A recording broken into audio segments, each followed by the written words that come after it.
వీటి తరఫున ప్రత్యేకంగా విప్లవాభివందనాలు తెలియజేస్తున్నాను. పెద్దలు చాలా విషయాలు చెప్పారు. ఈరోజు దేశవ్యాప్తంగా మరి ఎస్కేఎం కార్మిక సంఘాలు, ప్రజా సంఘాల ఆధ్వర్యంలో పెద్ద ఎత్తున యొక్క నిరసన కార్యక్రమాలు కొనసాగుతున్నాయి. అందులో భాగంగానే ఇక్కడ మనం కూడా మహాధరణ కార్యక్రమాన్ని చేస్తున్నాం. మనందరికీ తెలుసు, కేంద్రంలో బీజేపీ గవర్నమెంటు, నరేంద్ర మోడీ సర్కారు అధికారంలోకి వచ్చిన ఈ 10 సంవత్సరాల కాలంలో ప్రధానంగా టార్గెట్ చేసింది రైతాంగాన్ని, వ్యవసాయ కార్మికుల్ని, అలాగే కార్మికుల్ని. వీళ్ళ యొక్క జీవనోపాధి పైన, అలాగే హక్కులపైన పెద్ద ఎత్తున దాడి అనేటువంటిది కొనసాగిస్తూ ఉన్నది. ఎందుకోసమంటే ఈ దేశంలోని పెట్టుబడిదారులు, పారిశ్రామికవేత్తలు, కార్పొరేట్ సంస్థల యొక్క లాభాల కోసం, ప్రయోజనాల కోసం ఈ యొక్క మనపైన దాడి అనేటువంటిది కొనసాగిస్తున్న విషయం మనందరికీ తెలిసిందే. అందుకే ఈ 10 ఏళ్ల కాలాన్ని మనం పరిశీలించినప్పుడు పెద్ద ఎత్తున నష్టపోయింది రైతాంగం, కార్మికులు అని చెప్పేసి మనకందరికి తెలుసు. ఎందుకంటే రైతాంగం అడుగుతున్న ప్రధాన డిమాండ్స్ ఈరోజు మనం అడుగుతున్నాం. మీరు కనీసం ఒక మద్దతు ధర ఇవ్వాలని చెప్పేసి రైతాంగం కోరుతూ ఉంటే దాన్ని ప్రభుత్వం తిరస్కరిస్తూ ఉన్నది. అలాగే వ్యవసాయ కార్మికులు గ్రామీణ ఉపాధి లాంటి పథకాల్లో కనీసం రోజువారీ కూలి 600 పెంచమని చెప్పి అడుగుతూ ఉంటే దాన్ని తిరస్కరిస్తూ ఉన్నది.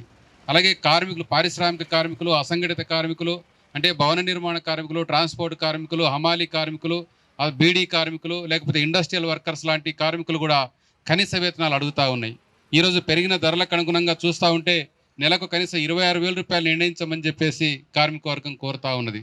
కానీ ఈ ప్రధాన సమస్యలన్నింటినీ కూడా పక్కకు పెట్టేసి ఈ కేంద్ర ప్రభుత్వం తన యొక్క కార్పొరేట్ శక్తులకు అనుకూలంగా కొన్ని నిర్ణయాలు చేస్తూ ఉన్నది. కాబట్టి రైతాంగం అడిగినటువంటి గిట్టుబాటు ధర ఇస్తలేదు, కార్మికులు అడిగిన కనీస వేతనం ఇస్తలేదు, అలాగే వ్యవసాయ కార్మికులు అడిగిన ఉపాధి కూలీ యొక్క రేటును పెంచడం లేదు.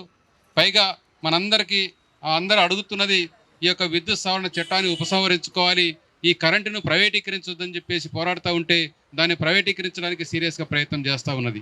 అలాగే ఈ దేశానికి అన్నం పెడుతున్న రైతాంగంతో పాటు, సరుకులను ఉత్పత్తి చేస్తున్న కార్మికులతో పాటు ఈ దేశానికి సంపదలు సృష్టించి పెడుతున్నది ఈ మొత్తం ప్రజానికానికి ఉపయోగపడుతున్నటువంటి సంస్థలు ప్రభుత్వ రంగ సంస్థలు అని చెప్పి మనకు అందరికీ తెలుసు. అది రైల్వే కావచ్చు, ఎల్ఐసి కావచ్చు, లేకపోతే రోడ్డు రవాణా వ్యవస్థలు కావచ్చు, బొగ్గు బావులు కావచ్చు, రవాణా సౌకర్యాలు కావచ్చు, అనేక రంగాల్లో ఉండే ప్రభుత్వ రంగ సంస్థలు ఈరోజు కొన్ని సంవత్సరానికి సుమారుగా 2 లక్షల కోట్ల రూపాయల పైగా కేంద్ర ప్రభుత్వానికి డివిడెండ్ కడుతున్నటువంటి సంస్థలు, కొన్ని వేల మందికి, లక్షల మందికి ఉపాధి కల్పిస్తున్నటువంటి సంస్థలు ఈరోజు బడుగు బలైన వర్గాలు, ఎస్సీలు, ఎస్టీలు, బీసీలు, మైనార్టీలకు రాజ్యాంగం కల్పించిన హక్కుల ప్రకారంగా రిజర్వేషన్ వ్యవస్థలో ఉద్యోగ ఉపాధి కల్పిస్తున్నటువంటి ఈ ప్రభుత్వ రంగ సంస్థల్ని ఒక ధ్వంసం చేస్తున్నటువంటి పరిస్థితి మనకు అందరికీ తెలిసిందే. అందుకే ప్రభుత్వ రంగ సంస్థలు కాపాడుకోవాలి, కార్మికుల హక్కులు కాపాడుకోవాలి, రైతాంగానికి గిట్టుబాటు ధర సాధించుకోవాలి, వ్యవసాయ కార్మికుల హక్కులు కాపాడుకోవాలని చెప్పేసి ఈరోజు పెద్ద ఎత్తున కలిసికట్టుగా ఉద్యమాలు చేస్తూ ఉన్నాం.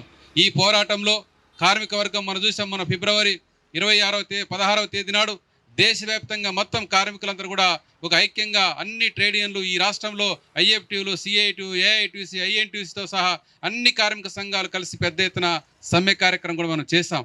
ఈ దేశంలో కోట్ల మంది కూడా సమ్మెలు చేశారు. అటు రైతాంగం పోరాడుతూ ఉన్నది, ఇటు కార్మిక వర్గం పోరాడుతూ ఉన్నది. కానీ బీజేపీ యొక్క మోడీ సర్కార్ మాత్రం ఈరోజు పెట్టుబడిదారుల కోసం ఈరోజు ప్రయత్నం చేస్తున్నాడని చెప్పేసి మనకు అందరికీ తెలిసిందే. అందుకే ప్రతి సంవత్సరం బడ్జెట్ సందర్భంగా మనం ఎదురు చూస్తున్నాం. ప్రతి బడ్జెట్లో మాకు రాయితీలు ఇవ్వండి, సబ్సిడీలు ఇవ్వండి, మాకు ధరలు తగ్గించండి, జీతాలు పెంచండి అని చెప్పేసి మనం అడుగుతూ ఉంటే ఈ కార్పొరేట్ సంస్థల కోసం మోడీ సర్కార్ ప్రతి సంవత్సరం కూడా ఈ కార్పొరేట్ ట్యాక్స్ను తగ్గిస్తూ ఉన్నది, వాళ్ళకి ఇన్కమ్ ట్యాక్స్ను తగ్గిస్తూ ఉన్నది. ఈరోజు 22% తగ్గించి ఒకప్పుడు 30% ఉంటే ఆ రకంగా ప్రతి సంవత్సరానికి 1-2 లక్షల కోట్ల రూపాయలు వాళ్ళకు బెనిఫిట్ ఇస్తూ ఉన్నది. కానీ ఈ దేశంలో రైతాంగానికి అందరికీ రుణాలు మాఫీ చేస్తే 2 లక్షల కోట్ల రూపాయలు అవుతాయని చెప్పేసి లెక్కలు చెప్తా ఉన్నారు. ఆ 2 లక్షల కోట్ల రుణాలు మాఫీ చేస్తే రైతులు విముక్తి అయిపోతారు, కార్మికులకు 26,000 రూపాయలు కనీస వేతనం ఇస్తే అందరూ బతుకుతారు. కానీ ఈ యొక్క కేంద్ర ప్రభుత్వ విధానాలు మొత్తం మనకు వ్యతిరేకంగా ఉన్నాయి కాబట్టి ఈ యొక్క పెద్ద ఎత్తున ఈ పోరాటాలన్నీ కొనసాగుతూ ఉన్నాయి. దేశంలో ఢిల్లీలో కేంద్రంగా ఈ రైతాంగం పోరాటం చేస్తూ ఉంది, చాలా మిలిటెంట్గా పోరాడుతూ ఉన్నారు. ఈరోజు ఈ రైతాంగ పోరాటం ఈ దేశ ప్రజలను ఉత్తేజపరుస్తూ ఉంది, కార్మిక వర్గాన్ని కూడా ఉత్తేజపరుస్తూ ఉంది. మొత్తం దేశ ప్రజలందరూ కూడా ఈ బీజేపీ విధానాలకు వ్యతిరేకంగా పోరాడేటువంటి పద్ధతిలోనే ఒక రైతాంగం ఆదర్శంగా ముందు నిలబడ్డదని చెప్పేసి మనకు అందరికీ తెలిసిందే. మన దేశంలోనే కాదు, ప్రపంచంలో అనేక దేశాల్లో, యూరోప్ కంట్రీస్లో కానీ అనేక దేశాల్లో రైతాంగం తిరుగుబాట్లు చేస్తూ ఉన్నారు. వాళ్ళ యొక్క ఆయుధాలతో, వాళ్ళ యొక్క ట్రాక్టర్లతో, ఒక పనిముట్లతోన రోడ్ల మీదకి వచ్చి దిగ్బంధనాలు చేస్తూ ఉన్నారు. అనేక దేశాలను గడగడలాడించి రైతాంగము అనేక హక్కులు సాధించుకున్న పరిస్థితి మనం చూస్తూ ఉన్నాం. అందుకే ప్రపంచంలోని రైతాంగానికి స్ఫూర్తినిస్తూ కూడా మన దేశంలో యొక్క రైతాంగ పోరాటం కొనసాగుతున్న విషయం మనకు అందరికీ తెలిసిందే. అందుకే రాబోయే కాలంలో మోడీ సర్కార్ విధానాలను తిప్పికొట్టాలంటే ఈరోజు ఎన్నికలు వస్తూ ఉన్నాయి కాబట్టి ఈ ఎన్నికల్లో ఈ బీజేపీని ఓడిస్తే తప్ప మనకి ఇంకొక మార్గం లేదని చెప్పి సందర్భంగా మనకందరికీ తెలిసిందే.